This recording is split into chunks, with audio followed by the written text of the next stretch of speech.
This is Soundside. I'm Libby Dankman. This election season, I am interviewing the most competitive candidates for mayor of Seattle ahead of the primary August 5th. Joe Mallahan is a former T-Mobile executive and candidate for mayor. Joe, thank you for being here. It's good to meet you. Sure, Libby. Great to be here. Great to see you again. Yeah, great to see you again. I did talk to you about 16 years ago when you were running for mayor the first time. That was the race with Mike McGinn, who eventually won. Yeah. Mayor Greg Nichols had been kicked out in the primary. By Mike McGinn, I mean. By Mike McGinn, and you're back. Why are you back? Well, I left politics for quite a while because my family situation changed and just didn't work for me. And I'm back because I just think Bruce Harrell is really mismanaging city government, particularly with regard to our response to the homelessness crisis and with regard to reforming and reintegrating SPD into the community. And I finished up at T-Mobile. I had an opportunity to get in the race. Got in a little late. But I'm very passionate about the fact that Seattle voters are so generous and we have great values, but we're not getting a return on our investment. I think we could do things much better. So tell me about the homelessness issue and how you think the mayor's mismanaging it and then what you would do differently. Because, Seattleites might be walking around their city and saying, well, visible homelessness is down. So what do you think is going wrong? Well, the mayor is about two things. He's about building housing, which is a good thing, and he's about sweeping encampments. He has no vision whatsoever on how to address addiction on our streets. And we've got maybe 5,000 people suffering addiction on the streets, sleeping in the open, sleeping in business places, doorsteps.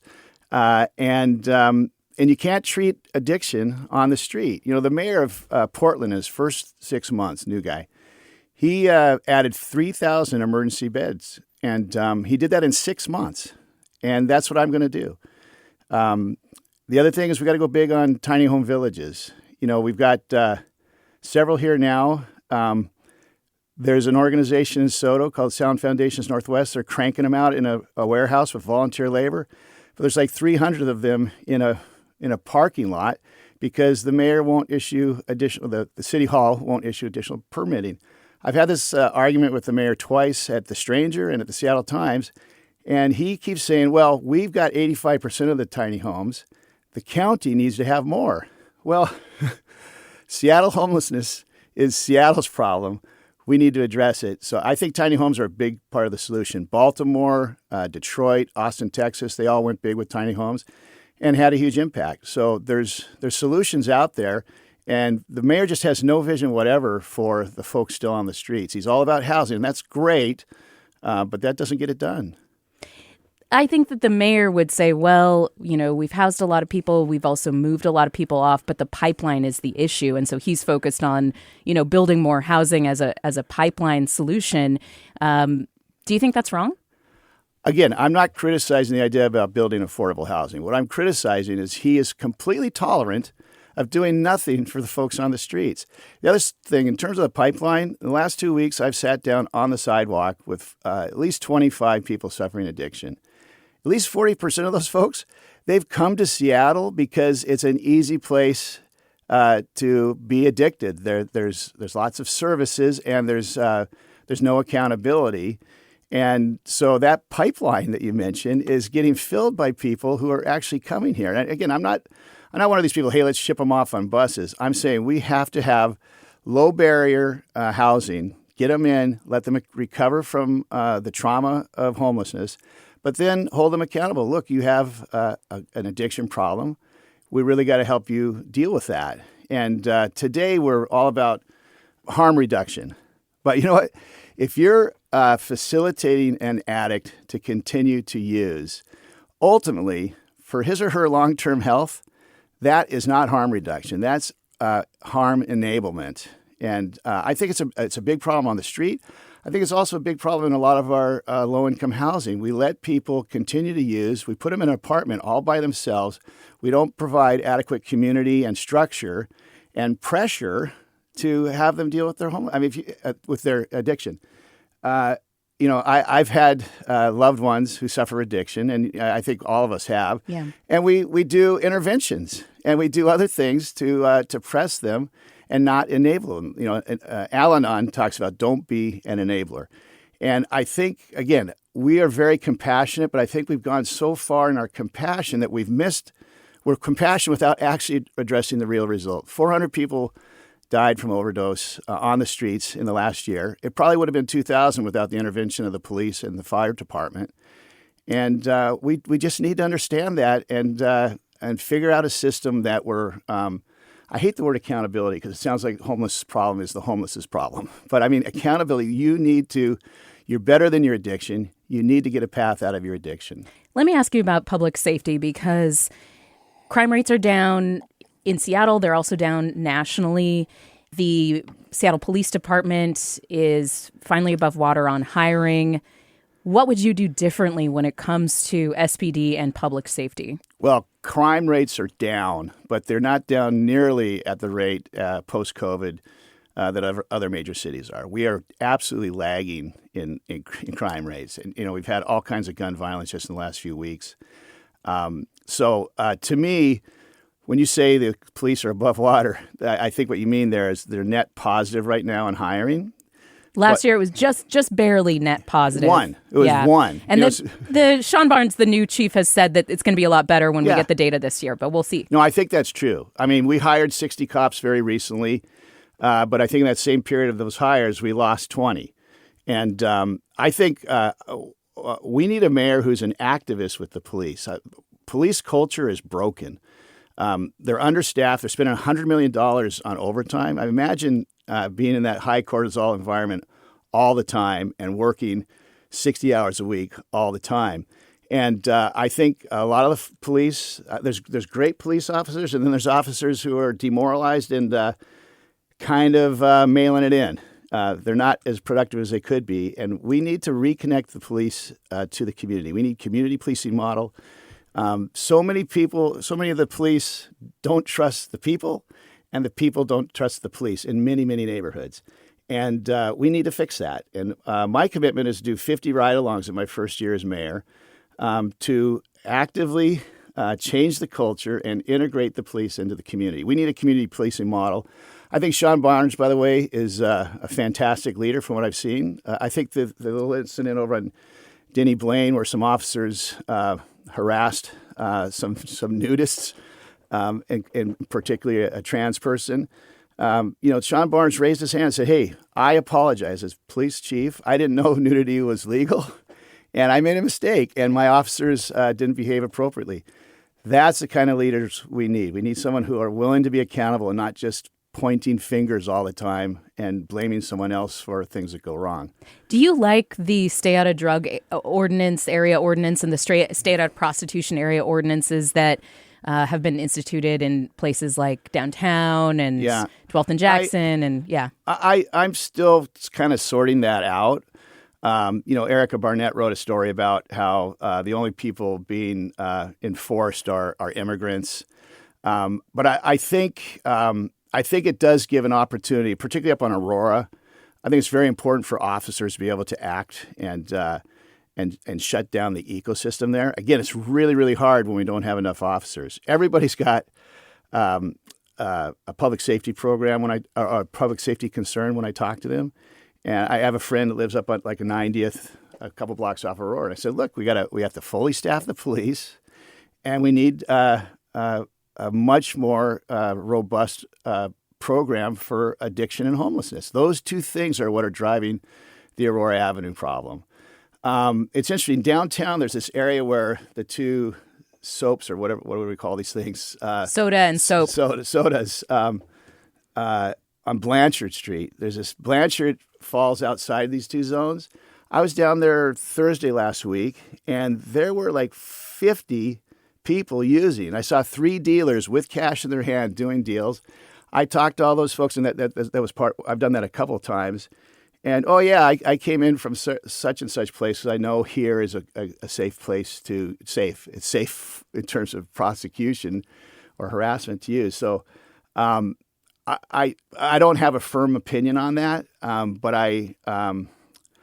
one way or another, we need to start to hold folks accountable and I've seen in alleys and sidewalks and in entrances to businesses in Ballard that are closed for the evening, like people openly using, and that is just it's unacceptable. It's just public safety is. I mean, and when we don't have public safety, then our business drop. We have like a 15% reduction in retail receipts in our business because some people aren't coming. I mean, I know a lot of, we kind of make fun of people on the east side. Oh, you're too afraid to come to Seattle. Well, there should be no question about being safe when you come to one of the greatest cities in the world, and that's not the case today. Just because I want to get to some more issues about where you stand on different topics, the budget is a big concern in the city. The new projection is that Seattle is going to bring in $240 million less than expected in the next 2 years. We've used the Jumpstart tax in the past to bridge that gap. Yeah. How should the city handle its projected large budget gap? Where do you stand on, for example, new taxes, new revenue?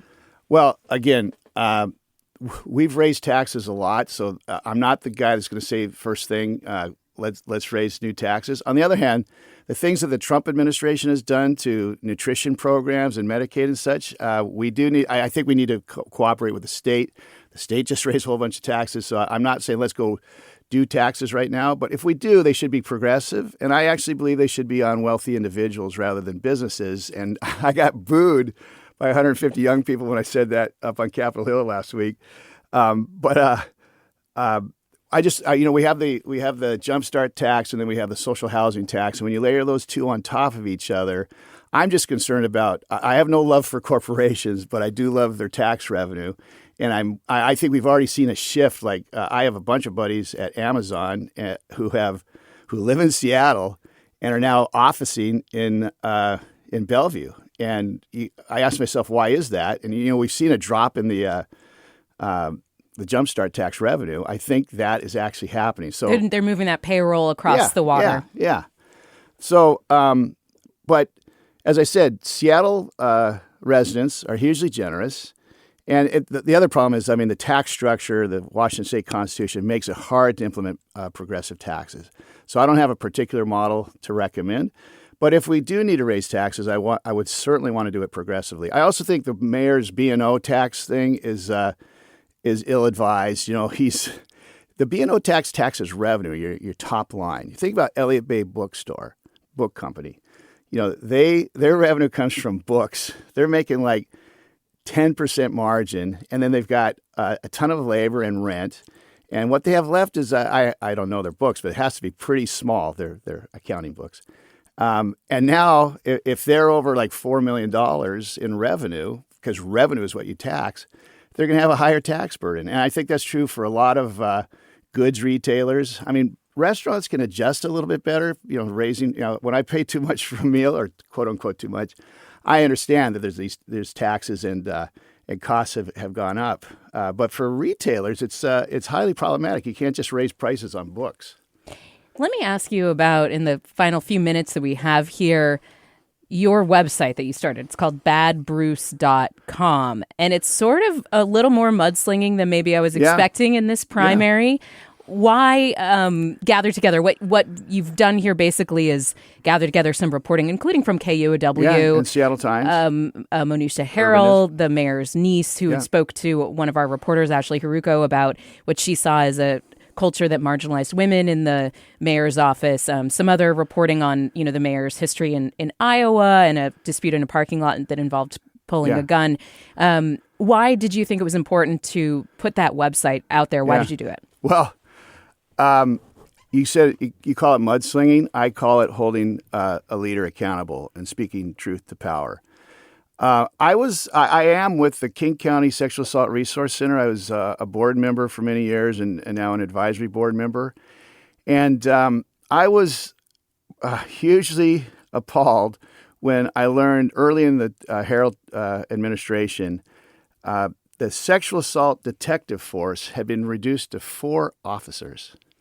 And with that number of officers, 0 adult sexual assaults were investigated for many months. There were 48 cases of sexual assault where the victims heard total radio silence from the police department because there simply were no, and they had taken those detectives, put them on patrol, and they were doing sweeps of homeless camps.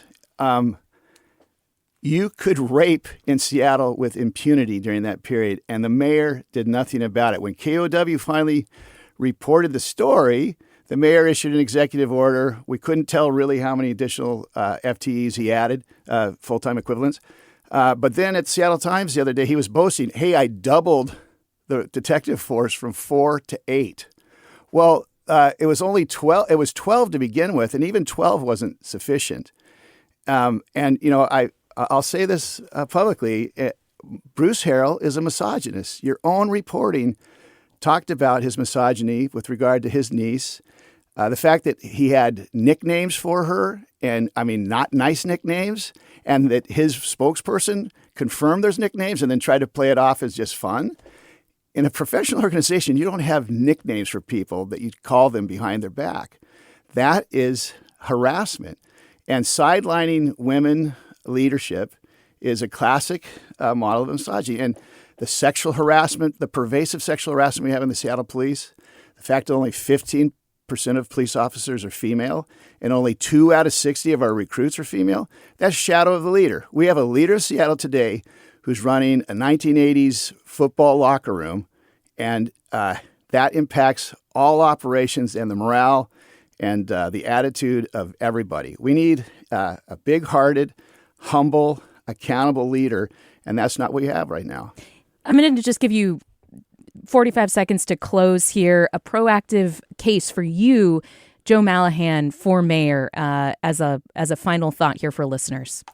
You know, I have 30 years of change maker experience. As a young man, I was a community organizer with the same group that Barack Obama organized with. I did big things. I brought together a 10,000-person organization, community organization in Chicago. I did that through relationships. All great movements are about relationship, relational meetings.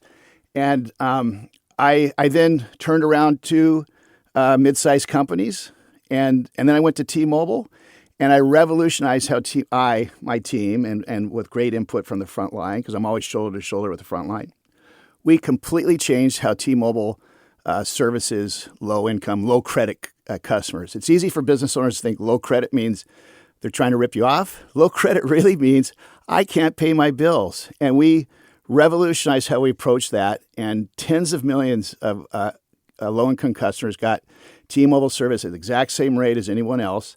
And we revolutionized the whole industry, the entire wireless industry today. Poor people get the same rates as wealthy people. And that's the kind of change maker I am. I want to bring that change making to Seattle. That's big impact. Joe Mallahan, he wants to make an impact on Seattle. He's running for Seattle mayor, former T-Mobile executive. And you might remember him from the 2009 campaign with Mike McGinn. Joe, I really appreciate your time today. It's been a really interesting conversation, and I wish you luck on the campaign. My pleasure, Libby. Thanks for having me. I did speak to all of the top 4 fundraising candidates in the Seattle mayor's race. The interviews were all recorded the week of July 14th, and the conversations are available to listen to now on the Soundside podcast. Anywhere you get your podcasts, search for Soundside. Also over at KUOW.org, and you can also check out the Sound Politics podcast feed. That's where we have a full breakdown of the race issue by issue. Thanks for listening to Soundside. And hey, this show is only possible because listeners support us.